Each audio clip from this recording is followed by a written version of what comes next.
มารุมสลานะเกี่ยวบางซอนั้นอันยาทองดันเลยชมบ้านโชมอนปัญญาเจสเรียนในภาคปีบันปีคอในสลาโนวิเชียไลตัวขวบชมบ้านปัจจิเมียนเกิดอยู่หน้าใดบ้านเราเมื่อโชบางทางในปียมเลยซอยสลาซอยสลาตัวเจสได้มันโชเรียนหรือวัดเมียนปีการศึกษาได้เรียนการอนุญาตหรือมูลเหตุนึกสมรอบนึกต้องเมาศึกษาหรือใครศึกษาchỉ coi trong rau trong bát tôm khai mà nó con đó nhiều cái vô chẳng ho để bán đạp đòi vô cho tục đạp chỉ coi bốn tuông trong bát tôm đó tôi đi tí đó mất đúng trong bọc trong nè tiếp đấy con nâng trời láng vừa bằng hai con bị chọc tôm crom trời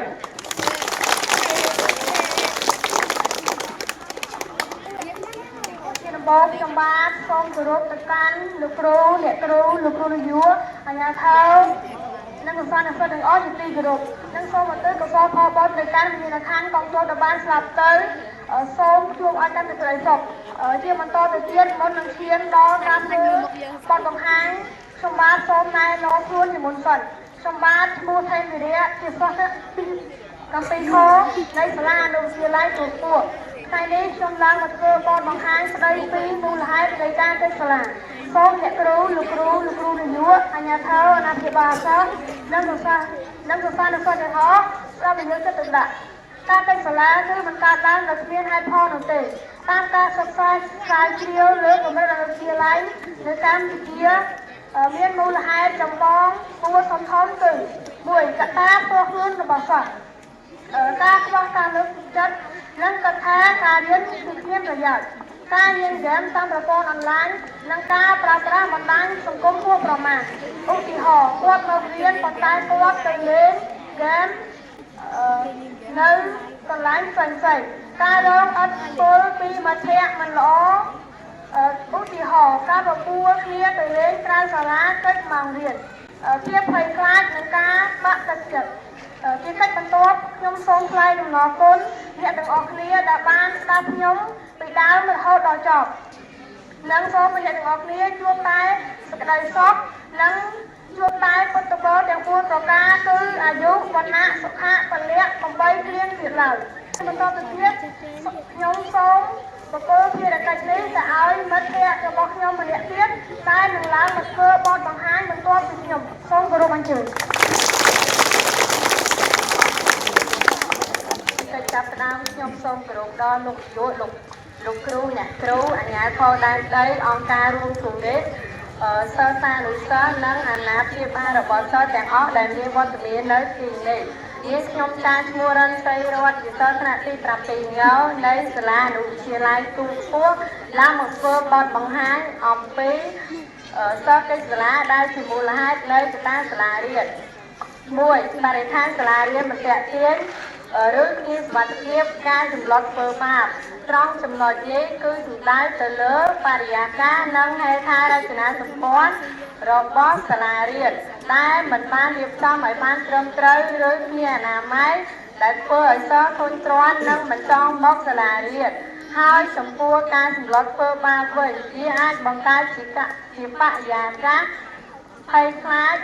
ให้กอของกอเชียจุดเลือกเลยจะลดทุนก็ของได้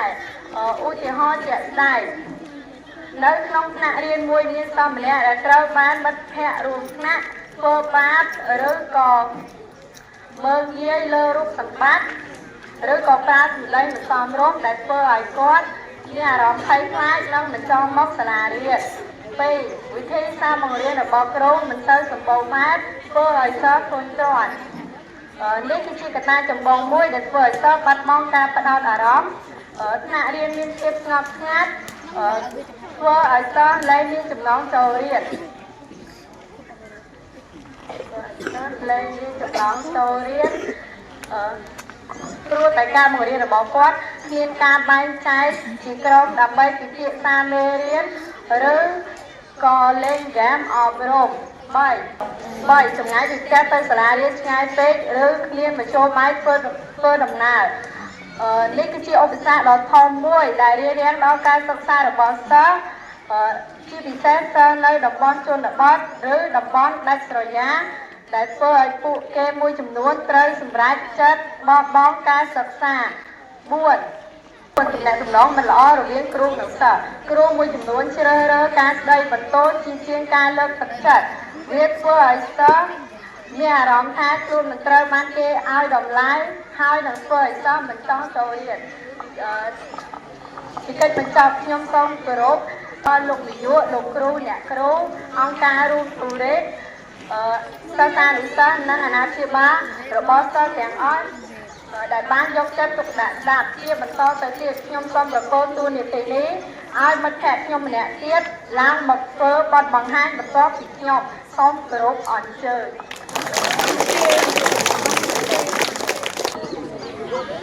ជាកិច្ចបន្តខ្ញុំសូមគោរពដល់លោកគ្រូអ្នកគ្រូលោកនាយកសិស្សនិស្សិតទាំងអស់ដែលមានវត្តមាននៅទីនេះយើងខ្ញុំឈ្មោះផានរចនានៅថ្នាក់ទី7កោនៃសាលាវិទ្យាល័យខ្ពស់ចម្លាស់មួយនេះគឺឡើងមកធ្វើបទបង្ហាញអំពីកតាទុនសា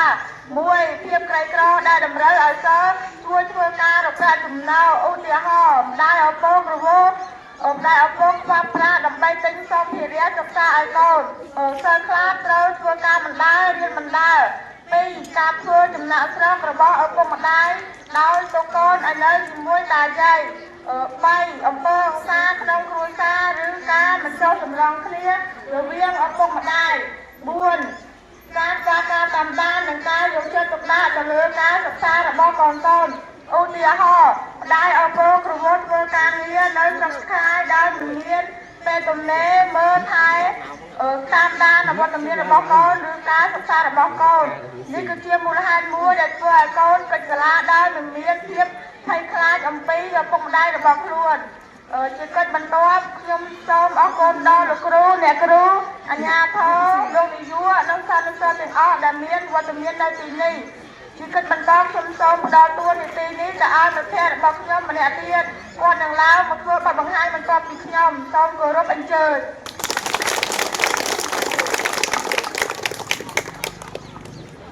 ជាដំបូងខ្ញុំសូមជម្រាបសួរអ្នកគ្រូលោកគ្រូលោកនាយកអាណាព្យាបាលរបស់សិស្សនៅសិស្សសាស្ត្រទាំងឡាយដែលមានវត្តមាននៅទីនេះ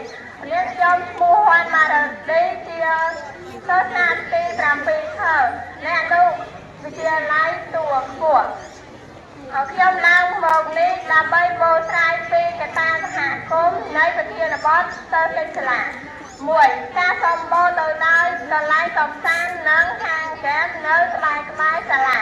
ឧទាហរណ៍នៅក្បែរសាលាតែងតែមានហាងហ្គេមឬកន្លែងកម្សាន្តស្អាតប្លែកដែលធ្វើឲ្យសិស្សមួយចំនួនមិនចង់ចូលរៀនឬមានមិត្តភក្តិអូនទាញឲ្យកិច្ចសាលាដើម្បីទៅដើរលេងកន្លែងឆ្ងាយឬទៅលេងហ្គេម2កង្វះគម្រោងវិទ្យាភាពការបង្ហាញពីតម្លៃនៃការអប់រំឧទាហរណ៍នៅក្នុងថ្នាក់តែងតែមានសិស្សខ្លះមិនមានអាយដលនៅក្នុងចិត្តឬទៅស្បងដែលគេរៀនពូកែនេះជាកត្តាដែលធ្វើឲ្យគេមិនចង់ចូលរៀនឬខ្ជិលក្នុងការរៀនសូត្រ3ឥទ្ធិពលនៃក្រុមទំនើបក្នុងសហគមន៍ឧទាហរណ៍ជាក់ស្ដែងនៅក្នុងសង្គមតែងតែមានក្រុមទំនើបដែលគេចូលចិត្តបបួលសិស្សគ្នាឯងឲ្យទៅកិច្ចសាលាដើម្បីទៅលេងហ្គេមដែលធ្វើឲ្យគេមិនមានចំណេះដឹងនិងអាចទៅឈានទៅដល់ការសេពគ្រឿងញៀនឬអំពើខុសច្បាប់ដែលជាមនុស្សដែលសង្គមស្អប់ខ្ពើមឬមិនត្រូវការខ្ញុំសូមថ្លែងអំណរគុណដល់លោកគ្រូអ្នកគ្រូអាជ្ញាធរលោកនាយកអាជ្ញាព្យាបាលរបស់សិស្សនិងសិស្សទាំងអស់ដែលខំយកចិត្តទុកដាក់ស្ដាប់ខ្ញុំពីដើមរហូតដល់ចប់អរគុណខ្ញុំសូមបង្គាប់ឲ្យមិត្តភក្តិរបស់ខ្ញុំបន្តទៀតដឹងឡើងមកធ្វើបទបង្ហាញបន្តពីខ្ញុំ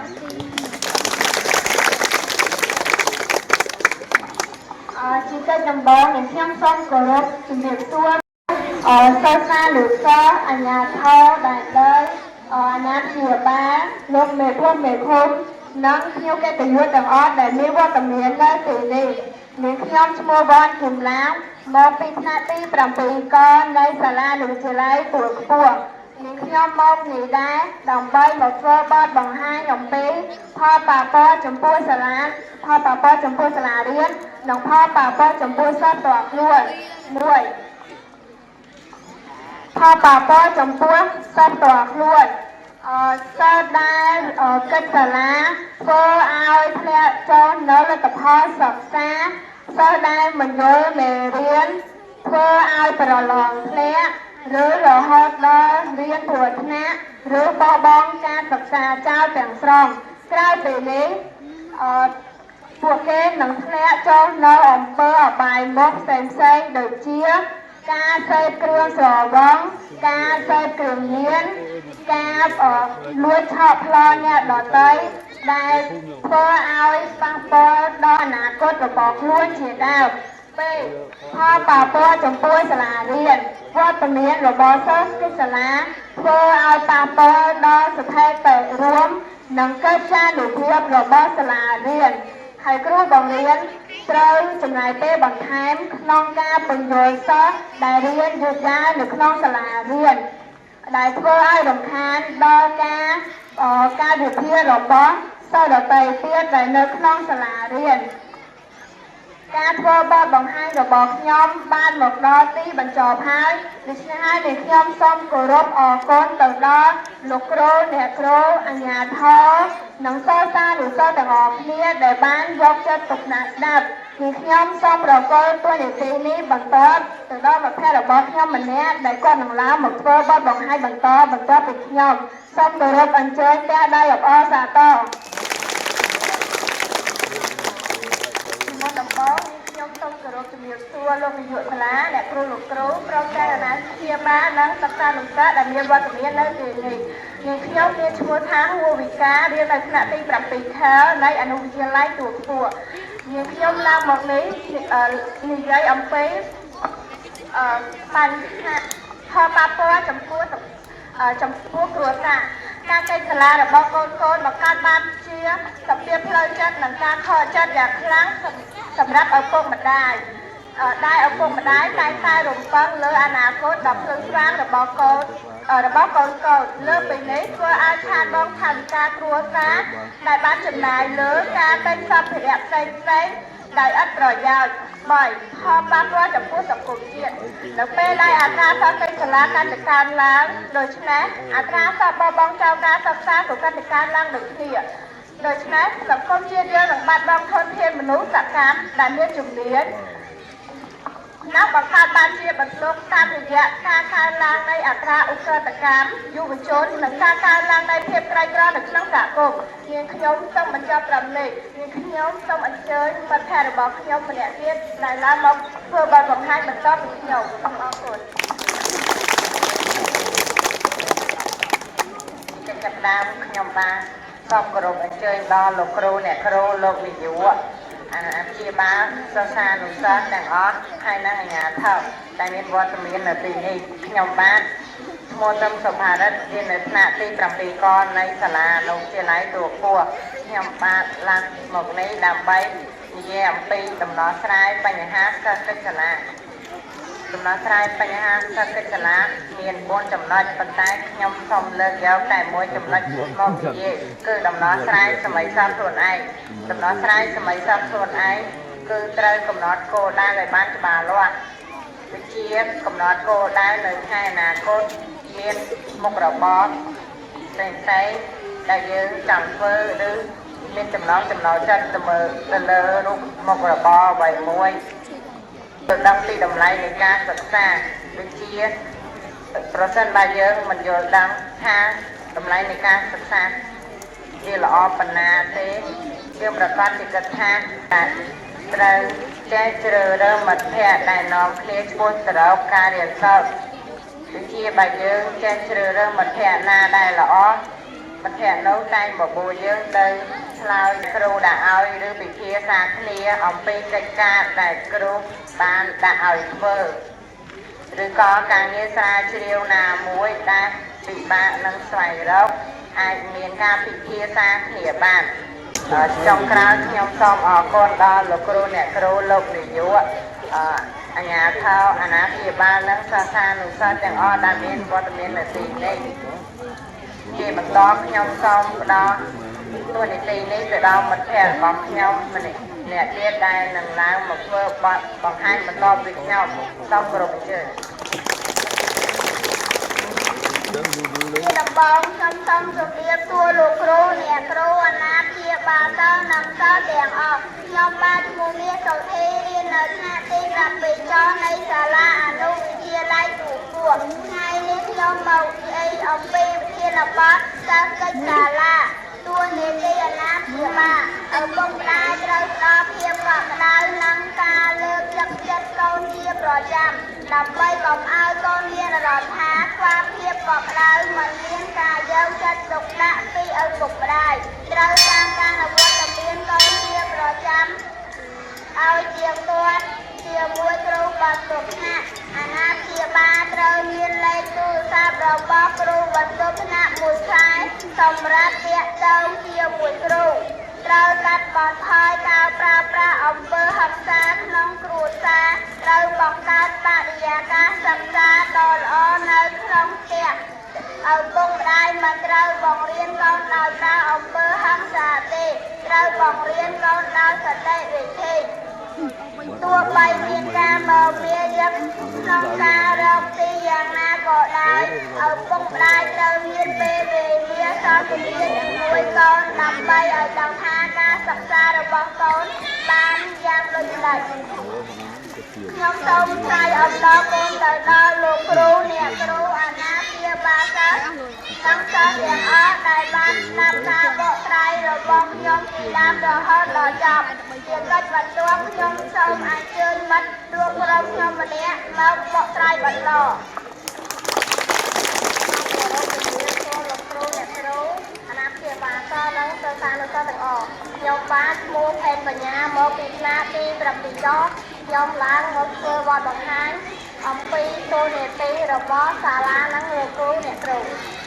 នៅដើមឆ្នាំលោកគ្រូអ្នកគ្រូនឹងបង្កើតប្រព័ន្ធទំនាក់ទំនងជាមួយឪពុកម្ដាយដើម្បីទាក់ទងសកលភ្លាមនៅពេលដែលសិស្សអវត្តមានច្រើនដោយមានមូលហេតុអ្នកគ្រូលោកគ្រូនឹងប្រើវិធីសាស្ត្រក្នុងការបង្រៀនបែបទាក់ទាញសកម្មនិងមិនធ្វើឲ្យសិស្សធុញទ្រាន់ក្នុងការរៀនសូត្រសាលានឹងបង្កើតបរិយាកាសឲ្យមានភាពកក់ក្ដៅ